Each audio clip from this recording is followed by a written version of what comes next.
I'm going to go over a little bit about training with the Fire Innovation belts or harnesses, but mostly with the belts, and when you have your multi-use strap, if you're just using a single leg. During training, we find it a lot easier when you're doing multiple bailouts to have at least the multi-use strap, a single leg around yourself, if not converting this into a Class 2 harness, which means you add leg straps to it. On the Shawnee, it would not be certified as a Class 2, but it'll act like a Class 2 to take the load off. It's still considered an escape belt unless it's tested as a Class 2. Some of our belts can't convert into Class 2s with the certification, but the Shawnee here shown here does not. So this is still considered an escape belt with a single leg, but I want to show you when you're practicing bailout. Yes, the bailout system's here on the left side, as you can see here. And on here, the right side is the multi-use strap. And we did that so when you're getting in and out of your turnouts, it's easier just to get in and out of your turnouts. And the load is on this side and this side. It's spread out.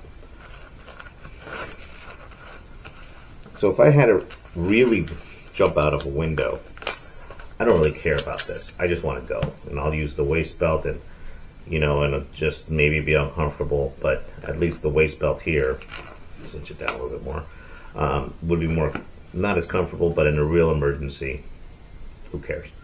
Now, for training purposes, we want you to go ahead and tighten up your multi-use strap so that the load goes to the hip, and transfer, just for the training,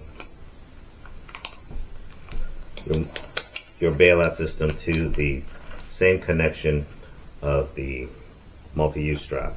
And for that reason, we do it mostly because we still teach you pulling it out, doing the thrust because you want to bring that O-ring over, and the load is directly with the multi-use strap, as you can see here.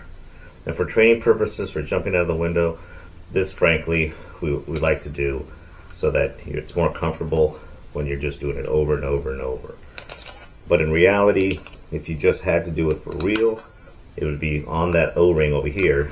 You thrust again to try to drag this O-ring as far as it can to the center, and I would just go this way. You can see it's still going to the leg a little bit, but it has to make its way to divert that energy instead of going directly to it.